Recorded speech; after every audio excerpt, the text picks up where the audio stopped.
ሰላም እንዴት ናችሁ የኢትዮ ለርነርስ ቤተሰቦች? በዛሬ ቪዲዮ የምንመለከተው የመጨረሻውን የ2017 የሶሻል ሚኒስትሪ ፈተና ክፍል ነው።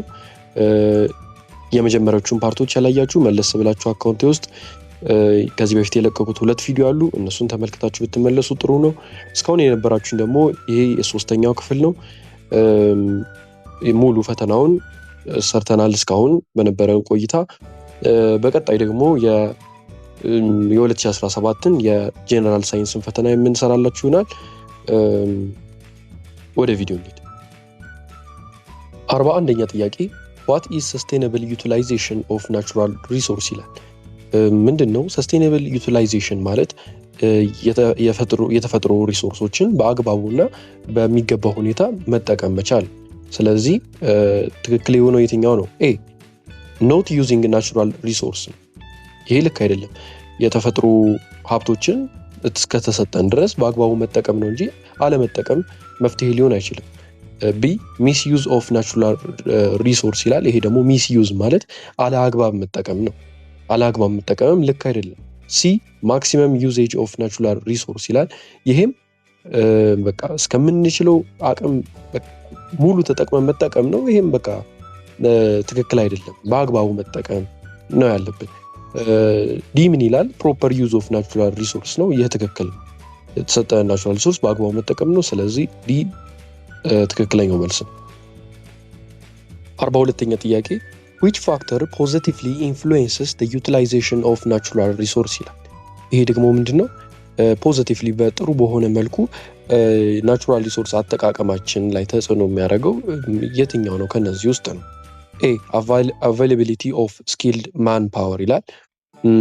ብቁ የሆነ መስራት የሚችል የሰው አቅርቦት ማግኘት ነው። ይህ ትክክል ነው። ቢ ignoring environment regulations ነው። ለአካባቢው ተብሎ የወጡትን ህጎች እና ደንቦች ኢግኖር ማድረግ ወይ ደግሞ ችላ ማለት ነው። ይሄ ልክ አይደለም። ሲ lack of technological advancement ነው። ይሄም ኋላ ቀር መሆን የለበትም። ዘመናዊ የሆኑ ነገሮችን በአግባቡ መጠቀም የተሻለ ይሆናል። ላክ ማለት ደግሞ እጥረት ነው፣ አለመኖር ነው። ስለዚህ ይሄ ሊሆን አይችልም። ዲ ኦቨር ኤክስፕሎቴሽን ኦፍ ሪሶርስ ነው። ኦቨር ኤክስፕሎቴሽን ማለት ብዝበዛ ማለት ነው፣ ከመጠን በላይ መጠቀም። ስለዚህ ይህም ሊሆን አይችልም። ትክክለኛው መልስ availability of skilled manpower ኤ ነው ማለት ነው። 43ኛ ጥያቄ a soil conservation technique of growing multiple crops in one field is called blank ይላል። ይሄ ደግሞ አፈርን ለመጠበቅ ከሚደረጉ ዘዴዎች አንዱ ሲሆን የተለያዩ የአዝርዕት አይነቶችን የተክል አይነቶችን በአንድ ማሳ ላይ መትከል ምን ይባላል? ስለዚህ የመጀመሪያው ቴሬሲንግ ይላል። ቴሬሲንግ ማለት እርከን መስራት ነው። ዳገታማ የሆኑ አካባቢዎች ላይ ውሃ ቶሎ ስለሚሄድ ያን ደግሞ አፈሩን ይዞ ስለሚሄድ አፈሩን ይዞ እንዳይሄድ እዛ አካባቢ ላይ እርከን ይሰራል። ይሄ አይደለም። ቢ ስትሪፕ ክሮፒንግ ይላል። ይህ ትክክለኛው መልስ ነው። ስትሪፕ ክሮፒንግ ማለት በአንድ የእርሻ መሬት ላይ በመስመር ተደርጎ 2 ወይም ከዛ በላይ የሆኑ የተለያዩ የተክል አይነቶችን መትከል። ሲ ክሮፕ ሮቴሽን ነው። ክሮፕ ሮቴሽን ደግሞ አንድ ገበሬ አመቱን በቀያየረ በተለያየ አመት የተለያየ አይነት የሰብል አይነት አንድ መሬት ላይ መትከል ነው። ለምሳሌ ዘንድሮ ስንዴ ከዘራ ቀጣይ አመት በቆሎ መዝራት ኦር ጤፍ መዝራት ሊሆን ይችላል፣ እየቀያየረ ማለት ነው። ይህም ሊሆን አይችልም። ቼክ ዳም ደግሞ የውሃን ፍጥነት ለመቀነስ የሚሰራ ነው። ይሄኛው ከትሬሲንግ ትንሽ ከፍ ይሉና ውሃንም በትንሽ መጠን ለመያዝ የሚሰሩ ናቸው። ይሄም አይደለም። ስለነዚህ በደንብ ማወቅ ለምትፈልጉ ከዚህ በፊት ናቹራል ሪሶርስ በሚል ቪዲዮ ላይ በደንብ ስዕል በታጀበ መልኩ ሰርች ለቅቄላችኋለሁ። እሱን ብታዩት ጥሩ ነው። ስለዚህ ለዚህ ትክክለኛው መልስ ቢ ስትሪፕ ክሮፒንግ ነው ማለት ነው። 44ኛ ጥያቄ what is the base of hydropolitics of Nile River ይላል። A the right of using the river, B the ownership of the river, C the direction of flow, D the degree of utilization of the river ይላል። ለዚህ ትክክለኛው መልስ A the right of using the river የዚህ ሃይድሮፖለቲክስ ኦፍ ዘ ሪቨር ዋና መሰረት የሚያደርገው። 45ኛ ጥያቄ which body of water did most European sailors depart from during the age of discovery? ኢሮፒያኖች በኤጅ ኦፍ ዲስከቨሪ ጊዜ ይጠቀሙበት የነበረው የውሃ ክፍል የትኛው ነው? ኤጅ ኦፍ ዲስከቨሪ ምንድን ነው? መጀመሪያ ኤጅ ኦፍ ዲስከቨሪ ማለት ኢሮፒያኖች ከ15ኛው ክፍለ ዘመን እስከ 17ኛው ክፍለ ዘመን ድረስ አዲስ የንግድ መስመር ለመፈለግ ያደረጉት የነበሩበት ጊዜ ነው እና ያገኙበት ጊዜ ነው። ታዲያ ያ የንግድ መስመር አዲስ የተገኘው የንግድ መስመር በአፍሪካ ዙሪያ አድርጎ በአትላንቲክ ኦሽን ይሄድ የነበረ መንገድ ነው። ስለዚህ ይጠቀሙበት የነበረው የአትላንቲክ ኦሽንን የውሃ ክፍል ነው። ስለዚህ ይህ የሚገኘው ዲ ላይ ነው። ዲ አትላንቲክ ኦሽን ይላል። ትክክለኛው መልስ እሱ። 46ኛ ጥያቄ which one of the following best describes the Renaissance period in European history ይላል። እዚህ ጋር መጀመሪያ ሬኔሳንስ ፔሪድ ማለት የትኛው ጊዜ ነው? ምንድን ነው? ሬኔሳንስ የሚለው ቃል የፍሬንች ቃል ሲሆን ሪበርዝ ማለት ነው፣ ወይ ደግሞ ዳግም ውልደት ማለት ነው። ስለዚህ ይህ ጊዜ ምን አይነት ጊዜ ነበረ? በፖለቲካ፣ በትምህርት፣ በሳይንስ እና በተለያየ የጥበብ ስራዎች ከፍተኛ የሆነ መነቃቃት የነበረበት ጊዜ ነበር። ታዲያ የዚህን ጊዜ በአሪፉ የሚገልጸው የትኛው ነው ጥያቄው። ኤ ግሪኮ ሮማን ሲቪላይዜሽን ወዝ ኔግሌክትድ ይላል። ኔግሌክትድ ማለት ተረስቷል፣ ተትቷል፣ ተንቋል፣ ያው መረሳትን የሚያሳይ ነው። ይህ ልክ አይደለም። ግሪኮ ሮማን ሲቪላይዜሽን መነሳሳት የነበረበት ጊዜ ነበረ። ቢ ሪሊጂየስ ቲንኪንግ ወዝ ዶሚኔትድ ባይ ገቨርንመንት ይላል። ሃይማኖታዊ አስተሳሰብ በቃ በዋነኝነት ነበረ በመንግስቱ ነው። ይሄ ደግሞ አይደለም። ይሄኛው የነበረው በሚዲቫል ፔሪድ ነበረ። በዚህ በሬኔሳንስ ፔሪድ ደግሞ ሞር ሳይንቲፊክ የሆኑ አስተሳሰቦች፣ ሞር ሎጂካል የሆኑ ነገሮች ይመጡ ነበር። ሲ ሊትሬቸር አርት ኤንድ ሳይንስ ፍሎሪሽድ ይላል። ፍሎሪሽድ ማለት መስፋፋት ነው። ስለዚህ ይሄ የትክክለኛው መልስ ነው። ሊትሬቸር፣ ስነ ጽሁፎች፣ ስዕል እና የተለያየ የሳይንስ እንትኖች በስፋት ይስፋፉ የነበረበት ጊዜ ነበረ። ይህ ትክክለኛው መልስ ነው። ዲ ሪዝኒንግ ኤንድ ፊሎሶፊ ዲክላይንድ ይላል። ይህም ተቃራኒ ነው። ዲክላይንድ ማለት ቀንሷል ማለት ነው። ያኔ ደግሞ ጨምሮ የነበረበት ጊዜ ነው። ስለዚህ ትክክለኛው መልስ ሲ ሊትሬቸር አርት ኤንድ ሳይንስ ፍሎሪሽድ። 47ኛ ጥያቄ which one of the following was a key characteristic of first phase of industrial revolution? ኢንዱስትሪያል ሪቮሉሽን ማለት የሰው ልጆች በእጃቸው የሰሩት የነበሩ ነገሮችን ወደ ማሽን በዘመነ መልኩ የመጣበት ሁኔታ ነው። ስለዚህ የመጀመሪያው ደረጃ ምንድን ነው? ኤ the use of electric for production። ይሄ ቀጥሎ የመጣ ነገር ነው። መጀመሪያ የሰው ልጆች በእጃቸው የሰሩ የነበሩትን ነገሮች ወደ ማሽኖች ለማምጣት ተችሎ ነበረ። ነገር ግን ወደ ማሽን ተሰራ ማለት በኤሌክትሪክሲቲ ነው የሰራው ማሽኑ ማለት አይደለም። ስቲም ኢንጂን የሚባል ኢንቬንሽን ነበረ። ኮልን በመጠቀም ልክ እንደ ከሰል አይነት ማቴሪያል ነው፣ ከሱ ግን ሻል ያለ ነው። ይህንን ማቴሪያል በመጠቀም የተለያዩ ማሽኖችን በማንቀሳቀስ በስቲም ኢንጂኖች ማሽኖችን መስራት ነው። መጀመሪያ የነበረው ደረጃ ያ ነበር። ሲዘምን ወደ ኤሌክትሪክ ነው ከፍ ያለው። ስለዚህ የመጀመሪያው ደረጃ the replacement of human labor by machines in industry ነው። ኤ አይሆንም። ሲ ደግሞ the placement of space vehicle and orbit around the earth ይላል። ይሄ ደግሞ የተለያዩ ስፔስ ሺፖችን ምናምን መስራት ነው። ይሄ ደግሞ በጣም የዘመነ የመጀመሪያ ደረጃ ሊባል አይችልም። ዲም the invention and use of radio and airplanes ይላል። ይሄም የተለያዩ ሬዲዮችን እና አውሮፕላኖችን መጠቀም ነው። ይሄም በጣም የዘመነና የመጀመሪያ ደረጃ አይደለም ማለት ነው። ስለዚህ ቢ ትክክለኛው መልስ። 48ኛ ጥያቄ what was the immediate cause for the beginning of the first world war? የመጀመሪያው የዓለም ጦርነት እንዲነሳ ምክንያት የነበረው ምንድነው ነው? ኤ the assassination of Archduke Franz Ferdinand። ይህ ትክክለኛው መልስ ነው። አርች ዱክ ፍራንስ ማለት የአውስትሮ ሃንጋሪ ወራሽ የነበረ ሰው ነበር። ታዲያ ጉዞ በሚያደርግበት ወቅት በአንድ የ19 ዓመት ወጣት የተገደለ ሲሆን በዚህ አማካኝነት የመጀመሪያው ዓለም ጦርነት እንዲጧጧፍ ምክንያት ሆኗል፣ እንዲነሳ ምክንያት ሆኗል ማለት ነው። ስለዚህ ትክክለኛው መልስ ይህ ነው። ስለ ፈርስት ወርልድ ዋር እና ስለ ሰከንድ ወርልድ ዋር ቪዲዮ እንድሰራላችሁ የምትፈልጉ ከሆነ በኮመንት ላይ እስቲ ሀሳባችሁን አሳውቁኝ። ስለዚህ የዚህ ጥያቄ መልስ ይሄ ነው። 49ኛ ጥያቄ what was the major political consequence of the second world war ይላል። የሁለተኛው የዓለም ጦርነት ፖለቲካው ላይ ምን አይነት ተጽዕኖ አምጥቶ ነበር ነው። ለዚህ ትክክለኛው መልስ the emergency of USA and Russia as super political power ነው። በሰከንድ ወርልድ ዋር ጊዜ ኢሮፒያን ካንትሪዎች ልክ እንደ ፍራንስ እና ኢንግላንድ ሀገሮች በጣም የተዳከሙበት ጊዜ ነበር እና በዚህ ጊዜ ደግሞ ዩኤስኤ እና ራሽያ ኃይላቸው የተደራጀበት የተንሰራሩ የተነሱበት የነበረበት ጊዜ ነበር። ሌላው ልክ እንደ ኢመርጀንሲ ኦፍ ኢንግላንድ ኤንድ ፍራንስ as the world leader power የሚለው ልክ አይደለም።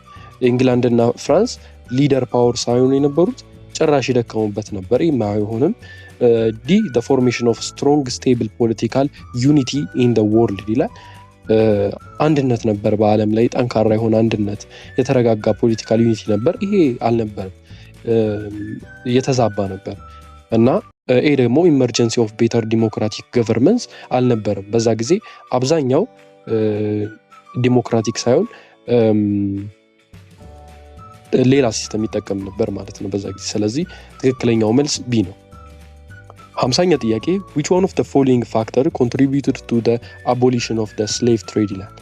abolition ማለት ማቆም ወይም የቆመበት ማለት ነው። ስለዚህ slave trade ማለት የባሪያ ንግድ ነው። ስለዚህ የባሪያ ንግድ እንዲቆምበት የነበረበት ምክንያት የትኛው ነው?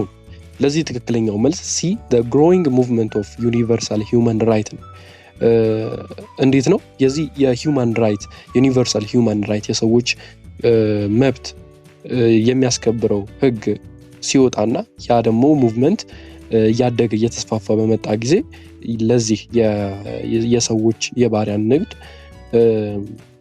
እንትን ያው እንዲቀር እና እንዲቆም አድርጎታል ማለት ነው። ለዚህ ትክክለኛው መልስ ሲ ነው ማለት ነው።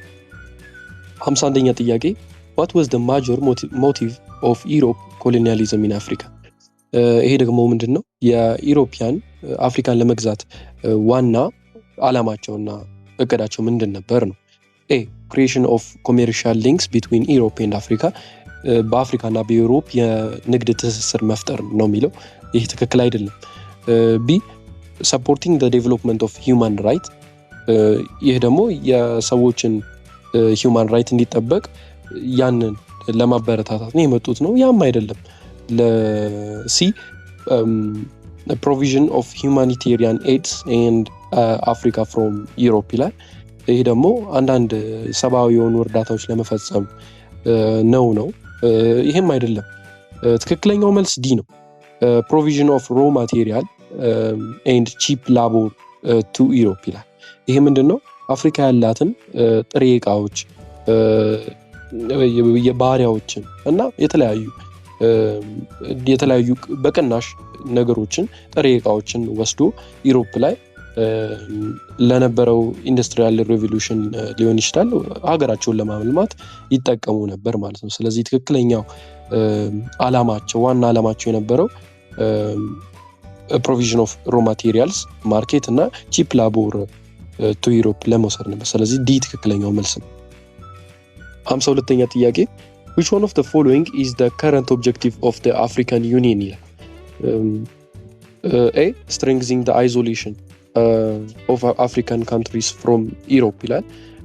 እዚህ ጋር አይዞሌሽን የሚለው ቃል ያፈርሷል። አይዞሌሽን ማለት ብቸኝነት ነው፣ መነጠል። ብቸኝነትን ማጠንከር አይደለም ዓላማ። ስለዚህ የትክክል አይደለም። ቢ ዴቨሎፒንግ the use of single currency in the continent ነው የሚለው።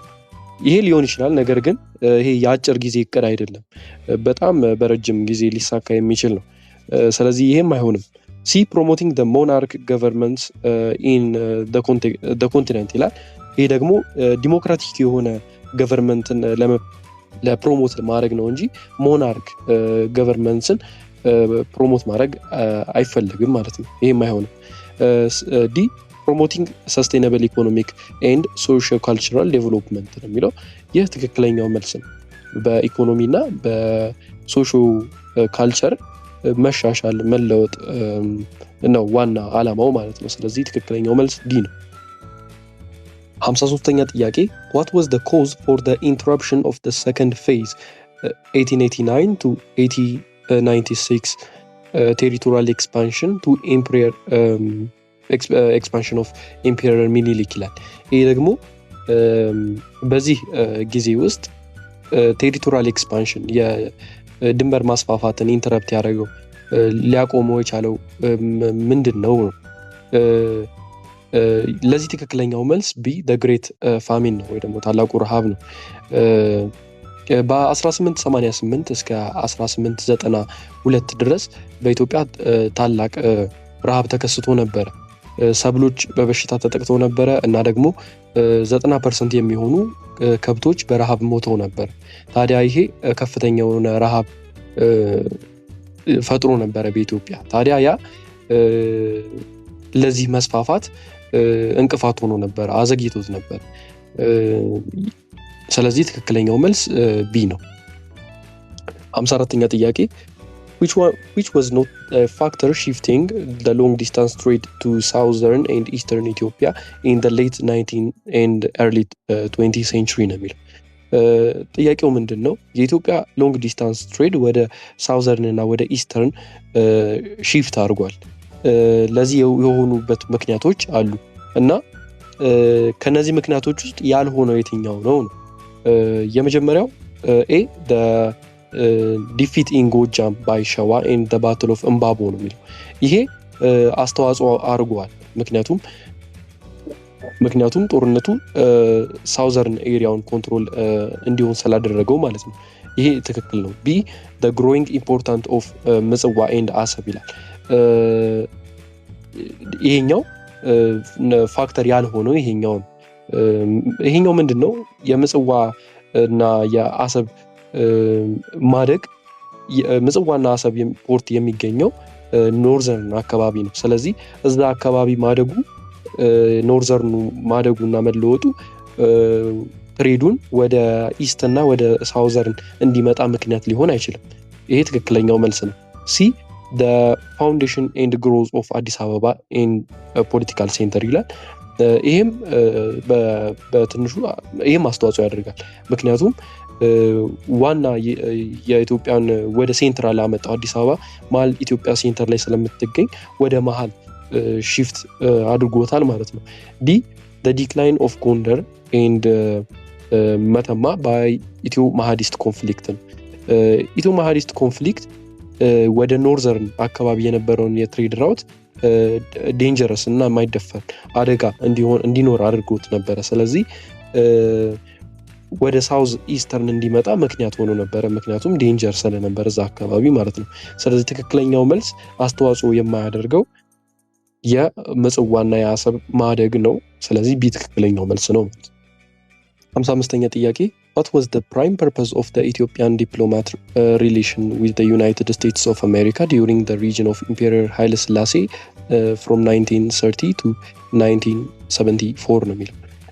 ይሄ ምንድነው? በኃይለ ሥላሴ ዘመን ኢትዮጵያ ከአሜሪካ ጋር የነበራት ግንኙነት ምንን አስመልክቶ ነው? ኤ ጌቲንግ the immediate humanitarian aid ነው የሚለው።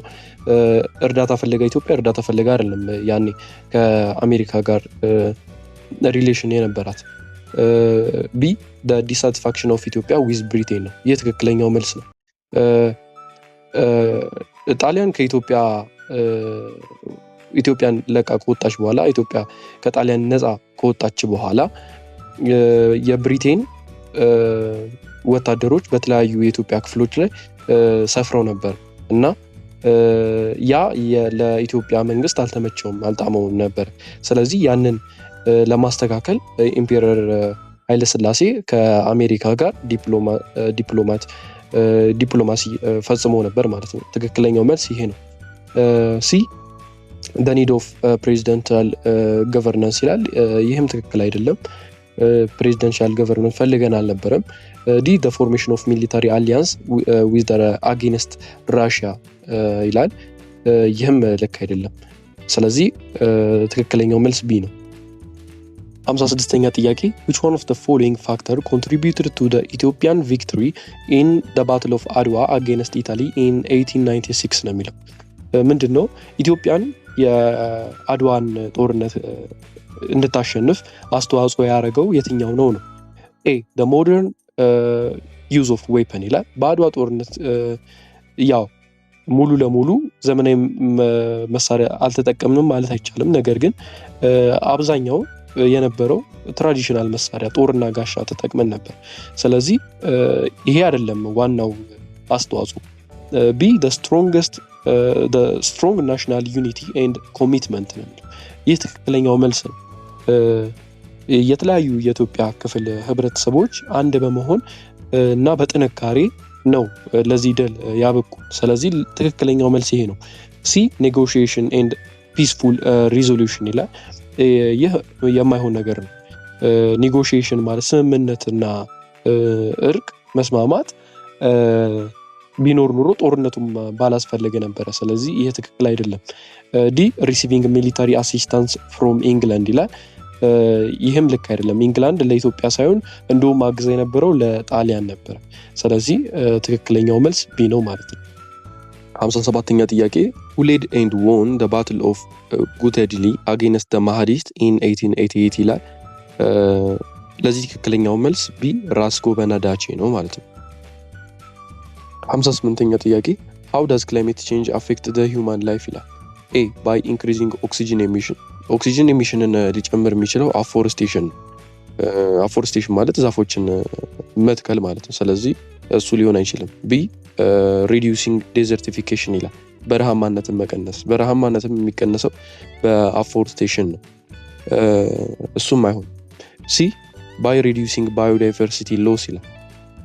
ይሄ ደግሞ ምንድነው? የስነ ህይወት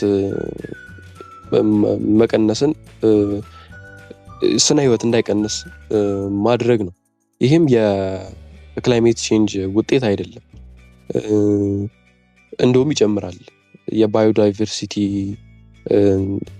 ማጣት ወይም መጥፋት ይጨምራል በክላይሜት ቼንጅ። ምክንያቱም ዛፍ የነበረበት አካባቢ በክላይሜት ቼንጅ አማካኝነት ወደ በረሃነት ሊቀየር ይችላል። ስለዚህ ይህም አይሆን። የመጨረሻው ዲ by increasing respiratory disease ይህ ትክክለኛው መልስ ነው። ክላይሜት ቼንጅ በሚለዋወጥ ጊዜ የሰው ልጆች በጤና ላይ የተለያዩ ጉዳቶችን ያመጣል። ሪስፓይሬቶሪ ዲዚዝ ማለት ያተነፋፈስ ስርዓት ችግር ነው። ስለዚህ ይሄ ትክክለኛው መልስ ነው ማለት ነው። 59ኛ ጥያቄ how does air pollution cause ozone layer depletion ይላል። የአየር መበከል እንዴት ነው የኦዞን ሌየር መሳሳትን ሊያስከትል የሚችለው ነው? A by adding more chlorofluorocarbon to the atmosphere ይላል። ይሄ ትክክለኛው መልስ ነው። ክሎሮፍሉሮካርበን የሚባሉት ጋዞች በአየር ላይ በሚለቀቁበት ጊዜ ከአልትራቫዮሌት ሬይ ጋር ኢንተራክት ያደርጉና ወደ ክሎሪን ብሬክዳውን ይሆናል። ታዲያ ያ ክሎሪን የኦዞን ሌየርን በከፍተኛ ሁኔታ የማሳሳት ብቃት አለው ማለት ነው። ስለዚህ ይሄ ትክክለኛው መልስ ነው። B by increasing water vapor concentration in the atmosphere የውሃ ፍጥነት በመጨመር ነው የሚለው። ይሄ ኦዞን መሳሳትን አያስከትልም።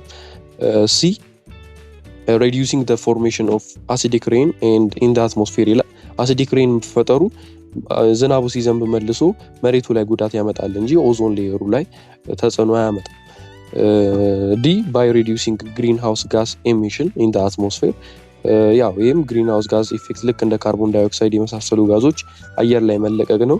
ይሄም ግሎባል ዋርሚንግ የሚያስከስት ነው። ስለዚህ ትክክለኛው መልስ ኤ ነው ማለት ነው። የመጨረሻው ጥያቄ what is a likely consequence of water shortage in an area የውሃ እጥረት በአንድ አካባቢ ላይ ምን አይነት ተጽዕኖ አለው ነው? A increase in food supply የምግብ አቅርቦት ሊጨምር የሚችለው ውሃ ሲኖር ሰብሎች ሲያድጉ ነው። ስለዚህ ይሄ ትክክል አይደለም። ቢ ኢራዲኬሽን ኦፍ ኢንፌክሽየስ ዲዚዝ ይላል። ይሄ ደግሞ የተላላፊ በሽታዎች መቀነስ ነው እና መወገድ ነው። ይሄም ሊሆን አይችልም በውሃ እጥረት አማካኝነት።